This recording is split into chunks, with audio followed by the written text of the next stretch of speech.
pukul 6 waktu Indonesia Barat. Radio Republik Indonesia Palembang dengan Warta Berita. Peringatan Hari Keluarga Nasional diharapkan jadi momen keluarga untuk meningkatkan peran dalam pencegahan stunting.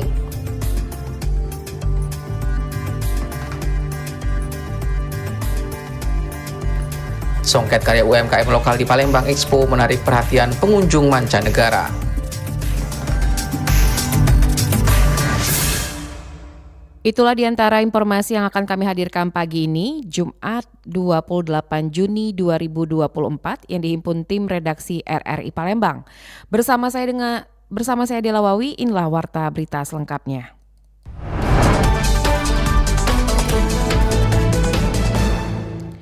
Peringatan Hari Keluarga Nasional diharapkan jadi momen keluarga untuk meningkatkan peran dalam pencegahan stunting. Dalam peringatan Hari Keluarga Nasional tahun 2024, lingkungan keluarga dinilai memiliki peran penting untuk pencegahan dan penanganan masalah stunting. Karena itu, upaya pemberdayaan keluarga pun sangat diperlukan. Pemerhati masalah stunting Muhammad Abdul Salim menjelaskan, keluarga terutama orang tua merupakan faktor penentu bagaimana kita berusaha melakukan pencegahan dan penanganan stunting. Keluarga berperan penting mencegah stunting pada setiap fase kehidupan, mulai dari janin, dalam kandungan, bayi, balita, remaja, menikah, hamil, dan seterusnya.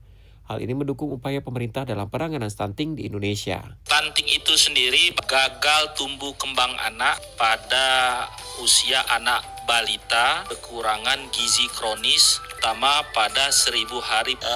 Diharapkan ya kita sebagai orang tua harus peduli kepada kesehatan gizi mental anak, terutama dari 1000 hari pertama kehidupan anak. Karena anak itu adalah amanah titipan Allah SWT pada kita.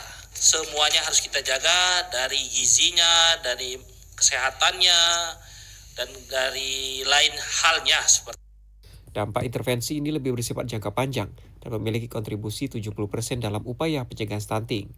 Ia menekankan pencegahan stunting penting dilakukan pada masa emas, yaitu 1000 pertama kehidupan, meliputi masa anak dalam kandungan hingga anak berusia 2 tahun. Dari Jalan Radio, Hairul Rizky, RRI Palembang terus mengudara untuk Indonesia. Sementara itu, pengamat keluarga Muslim di Sumatera Selatan, Sudarti, mengatakan keluarga memiliki peran penting dalam tumbuh kembang anak saat ini yang masuk dalam arus globalisasi begitu luas, terutama untuk generasi Z, karena keluarga menjadi modal awal dalam membentuk karakter anak. Untuk membentuk karakter tersebut, yang diperlukan adalah pertumbuhan yang baik di era globalisasi yang sangat mudah mengakses informasi. Keluarga baik, ibu maupun ayah harus memiliki visi misi target mendidik anak. Menurut Sudarti, dengan membentuk karakter anak yang baik akan membantu negara dalam pembangunan ke depannya. Kepada syariat Islam.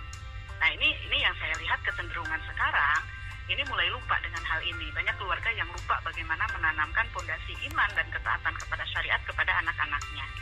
Kemudian yang kedua, betul mungkin ada keluarga yang mengatakan demikian, oh saya sudah sedemikian rupa mendidik anak untuk taat syariat. Namun pada faktanya, pada saat keluar dari rumah, mereka tetap tergerus dengan berbagai macam globalisasi budaya yang dalam tanda kutip ini banyak memberikan pengaruh buruk begitu. Nah, betul memang ada yang demikian. Nah, maka kedua, masyarakat seharusnya juga paham hal ini. Begitu, bahwa ada arus global yang masuk di kalangan pemuda, di kalangan generasi zilenial terutama, dalam kondisi mereka yang masih labil, sementara dia mengkonsumsi berbagai macam budaya-budaya luar, dan itu berpengaruh kepada mental mereka, maka masyarakat harus paham ini.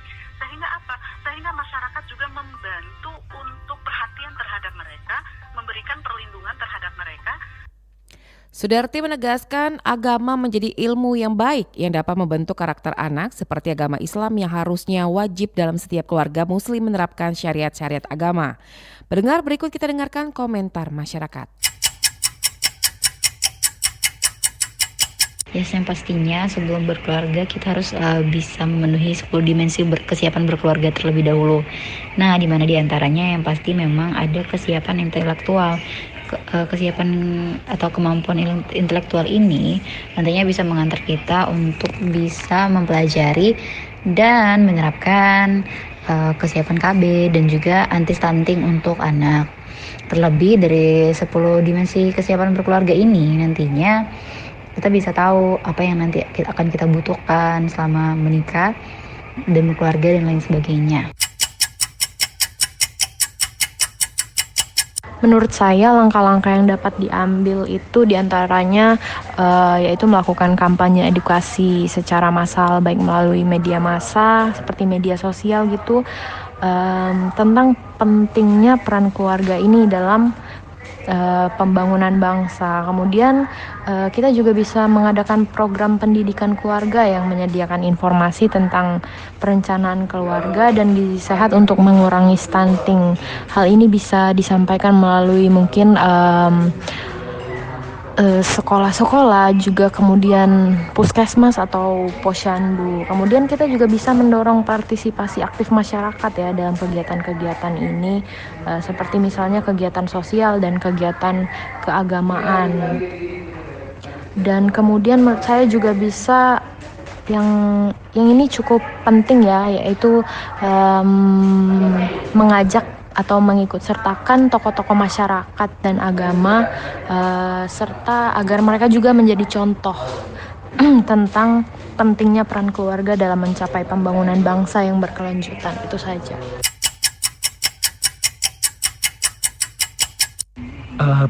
Pendapat saya tentang peran keluarga dalam tingkat kesejahteraan negara itu sangat penting karena melalui keluarga lah segala sesuatu itu tercipta seperti itu.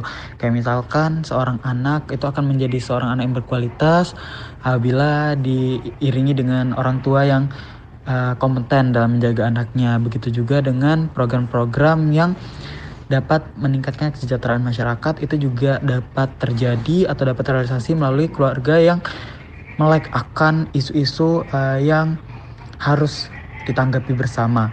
Kemudian menurut saya sebaiknya keluarga dalam menghadapi program pemerintah seperti KB dan cegah stunting, yang tepat itu adalah mereka harus aware terlebih dahulu. Mereka harus aware akan pentingnya KB dan juga pencegahan stunting. Kemudian ya mereka harus sadar gitu loh, maksudnya ya tahu kalau misalkan KB itu memang sebaiknya dilakukan, meskipun itu adalah hak semua orang, tapi kan untuk menjaga stabilitas sebuah negara untuk tidak overpopulation ataupun less population kayak gitu kan. Nah, sedangkan untuk stunting itu sangat penting ya, karena harus dari keluarga terlebih dahulu nih yang sadar betapa pentingnya pencegahan stunting.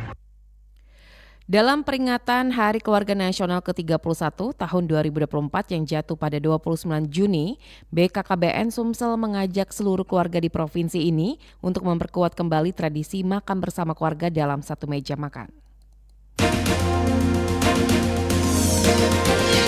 Pendengar, saya sudah terhubung dengan Kepala BKKBN Sumsel, Bapak Medi Herianto. Pak Medi, bisa Bapak jelaskan bagaimana pentingnya peran sebuah keluarga dalam pembangunan negara, Pak? Silakan. Jadi keluarga itu adalah unit terkecil dari masyarakat. Itu yang terdiri dari ayah, ibu, dan anak atau anak-anak. Nah, keluarga itu sebetulnya punya 8 fungsi keluarga. Jadi ada 8 fungsi keluarga: fungsi agama, fungsi cinta kasih, kemudian fungsi pendidikan, fungsi sosial budaya, fungsi ekonomi, fungsi reproduksi, dan fungsi lingkungan. Jadi kalau 8 fungsi ini, ini 8 fungsi ini bisa diterapkan dalam kehidupan berkeluarga di semua keluarga yang ada.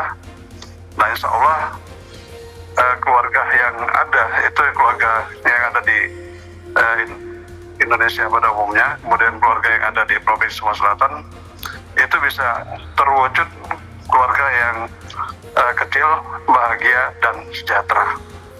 Nah, termasuk dalam rangka untuk mewujudkan generasi berencana, itu juga melalui keluarga. Karena salah satu fungsi keluarga itu adalah fungsi pendidikan. Jadi dengan pendidikan bagi keluarga itu merupakan pendidikan yang utama itu bagi anak-anaknya. Jadi awal dari pendidikan yang ada di keluarga itu bagi anak utamanya dari keluarga. Jadi kalau semua keluarga Indonesia sudah bisa menerapkan 8 fungsinya, insya Allah keluarga itu akan menjadi keluarga yang sakinah yang baik Pak ya. Jadi 8 fungsi tadi jika diterapkan itu bisa menjadi parameter sebuah keluarga dikatakan kategori baik begitu. Keluarga kecil, iya. Keluarga kecil bahagia dan sejahtera atau keluarga harapan. Oke, baik. Nah kalau yang pasti tentunya dalam menjalankan atau mewujudkan 8 program tadi ada hambatan dan tantangan Pak. Apa saja Pak yang menjadi sorotan bersama oleh BKKBN terkait permasalahan dalam program pembangunan keluarga ini Pak? Jadi dalam pembangunan keluarga itu, kita pembangunan keluarga itu kan mulai dari yang kita lakukan adalah pembinaan keluarga yang punya anak usia balita, usia remaja, kemudian pembangunan ketahanan keluarga, peningkatan pemberdayaan ekonomi keluarga. Jadi empat sisi itu yang kita lakukan pembinaan kepada para keluarga yang ada di Indonesia dan Provinsi Sumatera Selatan. Nah, jadi yang menjadi satu persoalan pada saat ini itu adalah masih tingginya, itu kan masih tingginya angka pernikahan di usia muda atau usia dini. Nah, ini yang masih menjadi satu persoalan. Sehingga masih tingginya juga angka kelahiran di usia remaja, yaitu kelahiran di usia 15 sampai kurang dari 20 tahun. Itu dampak, itu menjadi persoalan pada saat ini. Nah, kemudian para remaja itu masih banyak juga yang terlibat dalam kegiatan-kegiatan yang negatif gitu kan. Masih misalnya terlibat dalam narkoba, seks bebas, itu masih kita temukan. Dan ini yang menjadi tantangan bagi kita dalam pembangunan keluarga yang ada pada saat ini. Kalau di BKKBN Pak, terutama di Provinsi Sumatera Selatan, ada program apa saja Pak untuk meningkatkan indeks pembangunan keluarga itu Pak? Ya, kita ada seperti yang saya bilang tadi. Yang pertama, kita dalam rangka untuk pengaturan kehamilan dan kelahiran. Itu yang pertama. Jadi ini dalam kaitan dengan pelaksanaan program fungsi keluarga, fungsi reproduksi dari satu keluarga.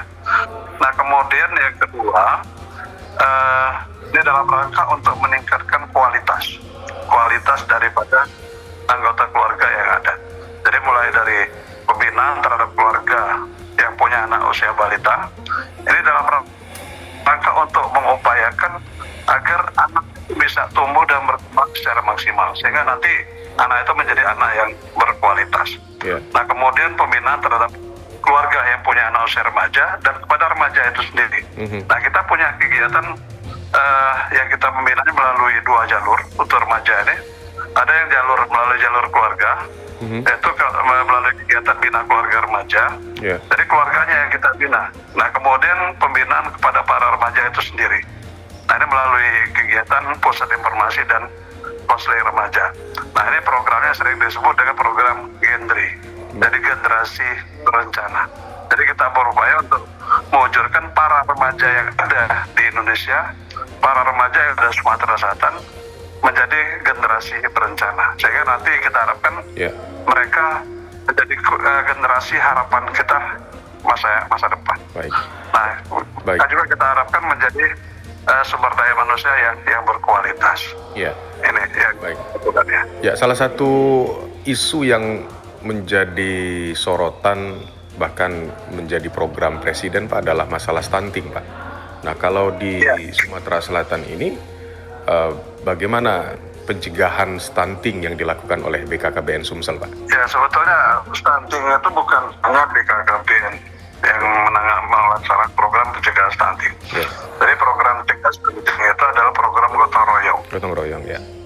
Dalam rencana aksi percepatan penurunan stunting, salah satu pendekatan yang dilakukan adalah pendekatan multisektor dan multi pihak. Jadi sebagai sektor pemerintah, kemudian sektor swasta, sektor pendidikan, termasuk media, perguruan tinggi, sampai ke seluruh lapisan masyarakat kita harapkan berpartisipasi dalam percepatan penurunan stunting. Nah, jadi kita dalam percepatan penurunan stunting itu ada yang namanya intervensi sensitif dan intervensi spesifik. Jadi kalau intervensi spesifik itu upaya untuk mencegah penyebab langsung terjadinya stunting, misalnya anemia, kemudian kronis. Itu yang penyebab langsung terjadinya stunting. Ini yang perlu dilakukan pencegahan, artinya upaya untuk peningkatan gizi, peningkatan asupan gizi, terutama bagi keluarga yang beresiko stunting. Nah, keluarga beresiko stunting itu mulai dari calon pengantin beresiko melahirkan anak stunting, kemudian ibu hamil beresiko melahirkan anak stunting, dan bayi di bawah 2 tahun yang beresiko menjadi stunting. Nah, ini yang sasaran dalam rangka untuk mencegah terjadinya stunting. Nah, kemudian intervensi sensitif. Jadi intervensi sensitif itu adalah intervensi yang dilakukan dalam rangka untuk mencegah terjadinya faktor tidak langsung itu terjadinya stunting. Nah, misalnya pemberian bantuan sosial, kemudian pendampingan terhadap keluarga beresiko stunting, kemudian pemeriksaan kesehatan calon pengantin, kemudian pemberian khusus calon pengantin, dan sebagainya, termasuk pembuatan jamban, kemudian penyediaan sumber air bersih. Nah, itu diantara upaya untuk mencegah faktor tidak langsung itu terjadi stunting.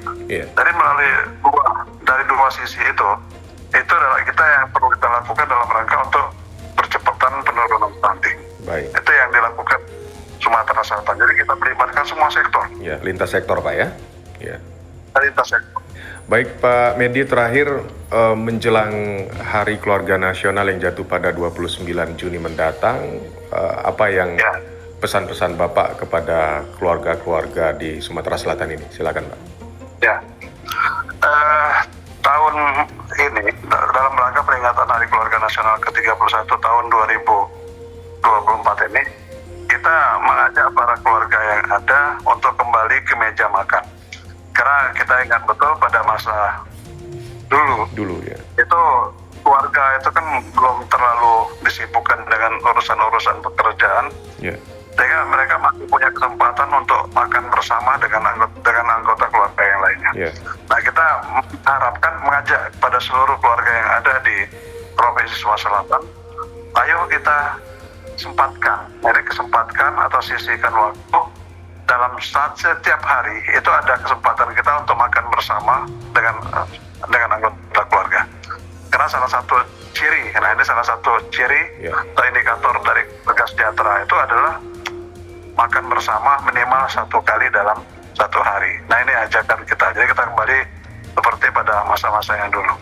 Karena pada saat sekarang ini oleh karena kesibukan terkadang keluarga itu tidak ada kesempatan lagi untuk makan bersama dengan anggota keluarga yang lain. Itu barangkali ajakan kita dalam rangka peringatan Hari Keluarga tahun 2024 ini. Baik, Pak Medi, terima kasih sudah berbincang bersama RRI, dan demikian wawancara kami bersama Kepala BKKBN Sumatera Selatan, Bapak Medi Herianto.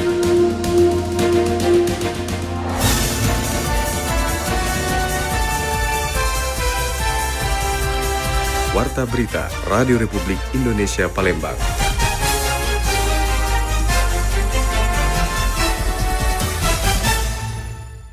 Songket karya UMKM lokal di Palembang Expo menarik perhatian pengunjung mancanegara.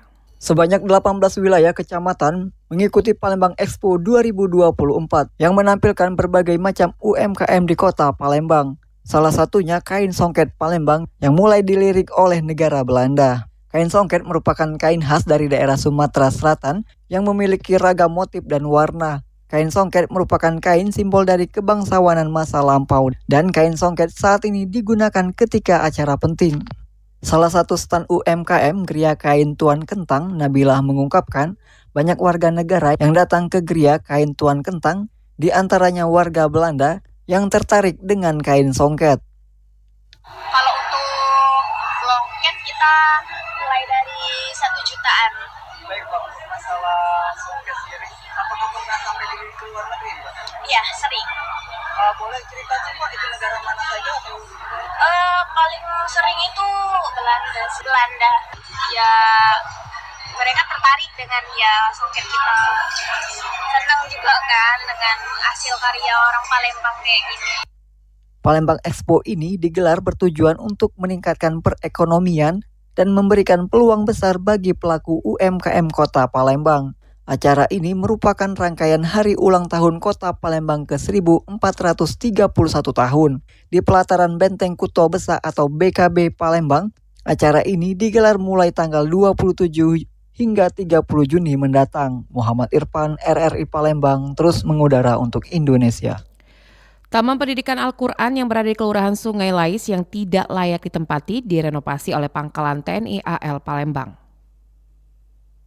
Bangunan Taman Pendidikan Al-Quran atau TPA yang masih semi permanen di Jalan Mayor Zen, Kelurahan Sungai Lais, Kota Palembang nampak tak layak diperbaiki Pangkalan TNI Angkatan Laut dalam program TNI Manunggal Membangun Desa.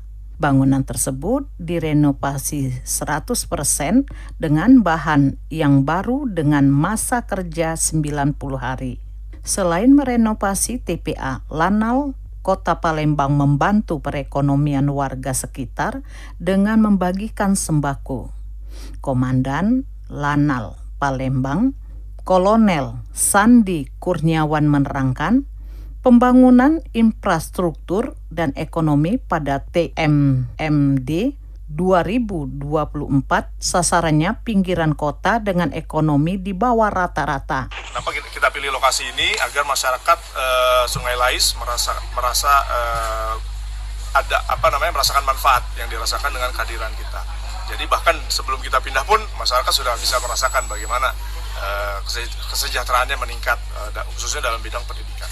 Sementara Ustazah tenaga pengajar Herlina mengatakan sangat merasa senang dengan adanya renovasi Taman Pendidikan Al-Quran yang dilakukan oleh Lanal Kota Palembang tersebut, dengan harapan anak semakin giat belajar. Rasanya kami itu terharu, itu pokoknya senang lah dapat diungkapkan. Ini tak 20 tahun belum pernah sama sekali. Kami sudah kesana sini ngajak proposal tapi nol hasil. Renovasi TPA disambut baik pengurus pengajarnya karena selama ini hal itulah yang diharapkan. Lamsihar Siltonga melaporkan. Pendengar, berikut berita hoax atau berita bohong merupakan dampak dari disrupsi informasi digital yang kini masih terus menjadi persoalan. Tim Cek Fakta Palembang melakukan penelusuran terhadap sejumlah berita hoax untuk menelusurkan misinformasi dan disinformasi yang beredar di media sosial melalui Cek Fakta berikut ini. Saya mengajak kepada kita semuanya untuk berani dan melawan yang namanya hoax. Jangan takut, jangan ragu. You have to speak up. Kalau jelas-jelas ini informasinya nonsens, nggak masuk. Itu hoax. Kalau pemerintah sudah bilang versi pemerintah itu hoax, ya dia hoax. Cek fakta. Cek fakta. Cek fakta. Cek fakta.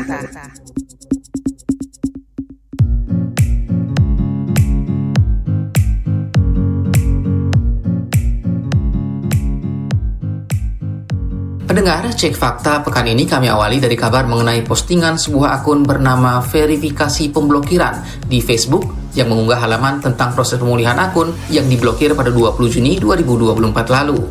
Akun tersebut mengklaim menyediakan mekanisme untuk memulihkan akun Facebook yang diblokir dengan meminta pengguna masuk ke situs ini dan meminta sejumlah data. Pemberitahuan ini diklaim berasal dari tim keamanan Facebook. Apabila tidak membatalkan pemblokiran, Facebook Anda akan dinonaktifkan tanpa pemberitahuan lagi. Terima kasih, Security Facebook. Lalu benarkah narasi tentang peringatan pemblokiran oleh akun verifikasi pemblokiran tersebut? Hasil verifikasi menunjukkan bahwa akun tersebut bukanlah akun resmi dari Facebook tentang mekanisme pemulihan akun. Demikian juga dengan tautan website yang disertakan bukanlah situs resmi dan berpotensi mengambil data dari pengguna. Pemilik akun sebagaimana yang tercantum di identifikasi laki-laki, tinggal dan bekerja di Pekalongan. Sejak 27 Januari 2024, akun tersebut menyertakan unggahan tentang mekanisme pemblokiran dengan mengatasnamakan Facebook. Tautan yang dibagikan dalam narasi tersebut sama sekali berisi panduan tentang pemulihan akun Facebook. Facebook sendiri telah menyediakan pusat bantuan untuk pemandu pengguna mengatasi permasalahan saat menggunakan layanannya. Terkait akun yang diblokir dapat dibaca melalui tautan ini. Di halaman tersebut dijelaskan untuk mengaktifkan ulang akun Facebook adalah dengan masuk atau login kembali ke Facebook atau menggunakan akun Facebook untuk login ke aplikasi lain.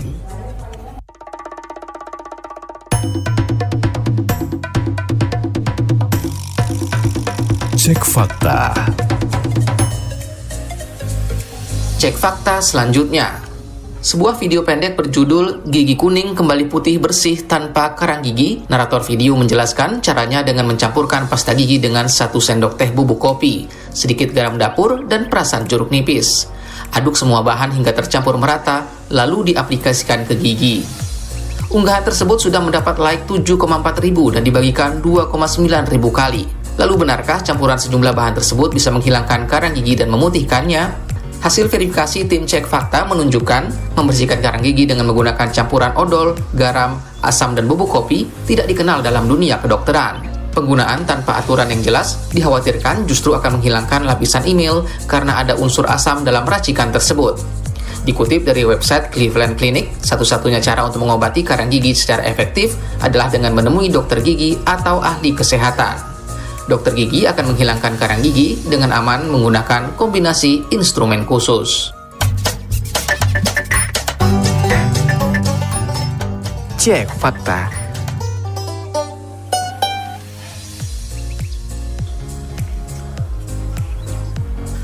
Sebuah akun Facebook mengunggah video pendek atau Reels dengan keterangan yang menyebutkan tanaman tapak dara berkhasiat menyembuhkan kanker tanpa operasi dan kemoterapi.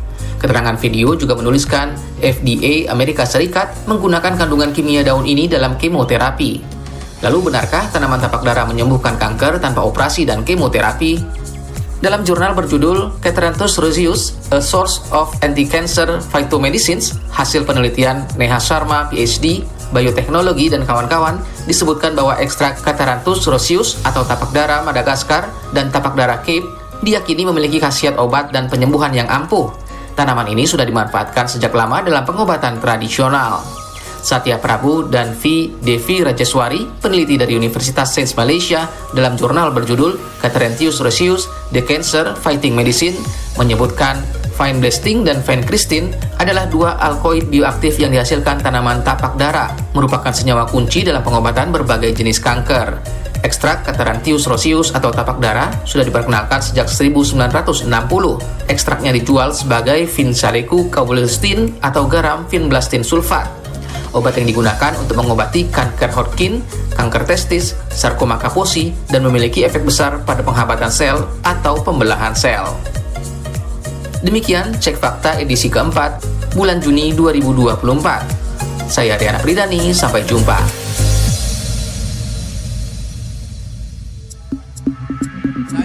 Kepada kita semuanya untuk berani dan melawan yang namanya hoax. Jangan takut, jangan ragu. You have to speak up. Kalau jelas-jelas ini informasinya nonsens, nggak masuk. Itu hoax. Kalau pemerintah sudah bilang versi pemerintah itu hoax, ya dia hoax. Cek fakta. Cek fakta. Cek fakta. Cek fakta.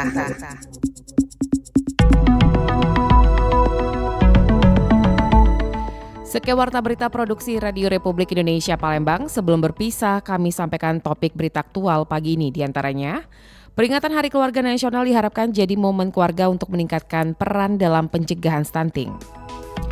Songket karya UMKM lokal di Palembang Expo menarik perhatian pengunjung mancanegara. Mewakili kerabat kerja yang bertugas, saya Delwawi, undur diri dan sampai jumpa.